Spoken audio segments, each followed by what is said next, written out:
Hi guys! Welcome back to my diaries. For today's video, this will be the part 2 of our Vietnam tour. So, paalala lang guys, kung yung part 1 is more on airport Sirte, eto naman guys is bus and stopover Sirte. So, kung interested ka, just keep on watching.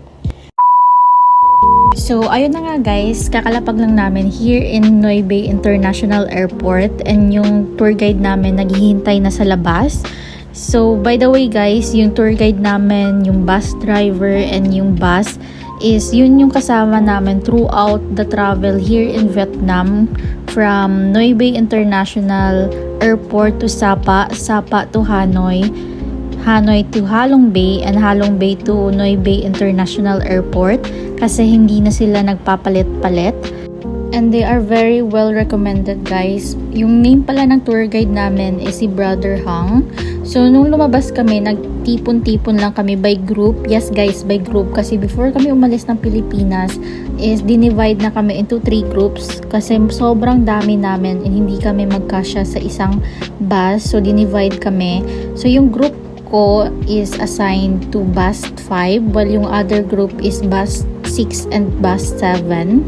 So, nung na-complete na kami as a group, inassist din kami ni Brother Hang papunta sa bus. And kung nakikita nyo sa video guys, umuulan pero hindi naman gaano kalakas. And we requested if pwede ba kaming kumain ng umagahan. Kasi kung napanood nyo yung first part ng Vietnam vlog ko, doon yung malalaman na yung last meal namin is nung nasa Naiya pa. So, at this moment, sobrang gutom at pagod na kami. So, that's why our first stop is isang kainan. So, dinala kami ni Brother Hang sa isang pagkainan kung saan yung famous dish na ino-offer nila is yung puso. Kaso lang guys, hindi ko nagustuhan yung puso nila kasi meron akong naaamoy na dahon and malangsa galing sa karne. And then, hindi ko din gusto kung gaano yung light yung soup, yung parang matabang siya for me. That's why hindi ko siya nagustuhan. Pero yung iilan na ka-classmate namin, nagustuhan siya. But most of us talaga hindi namin halos naubos yung aming puso. So, after that, agad din kami bumalik sa bus namin to continue our journey. As I said, it's a long ride. For what I remember from airport to Sapa, that's around 6 hours. So, mahaba-habang biyahe to guys. And around 9-10 a.m. we have our second stopover. I'm not sure lang kung isa siyang terminal, pero meron siyang gas station, restroom, and maraming nagbebenta ng mga snack. So we take this as an opportunity na makapagbihis kasi hindi pa talaga kami nakapagbihis simula nung nasa Iloilo pa kami. So nagbayad lang kami ng 3 to 10,000 Vietnamese dong. I'm not sure what the exact amount, pero around lang dyan to use the restroom.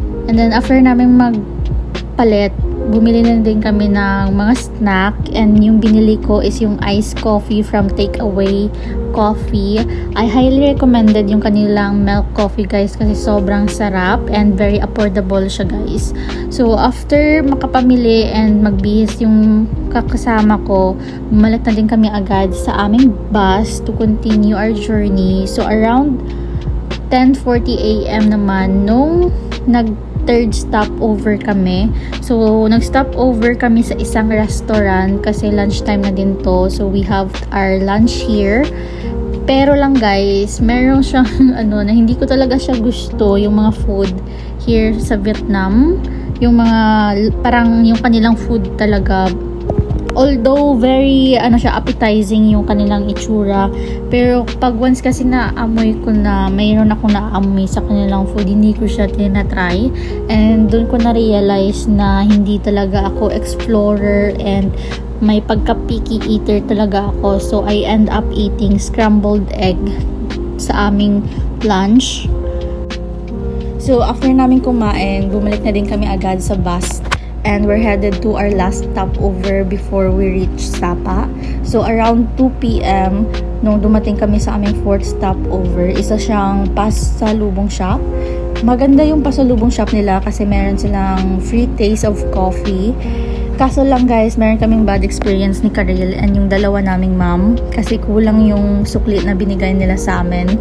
And actually we fought for our sukli, kaso lang it become chaotic and merong isang guy na nagsabi sa amin na i-check na lang sa CCTV and after that i-contact na lang yung tour guide namin. So we let go.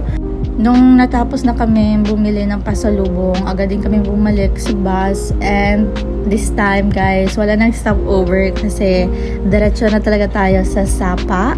And mga around 3 p.m. nung we reach Sapa, and you can already tell that you're already in Sapa kasi yung structures ng house nila is like with French architecture and yun yung mga nakikita natin sa TikTok and YouTube. So, ayun, dinaretso lang kami sa aming hotel, which is yung Delta Hotel.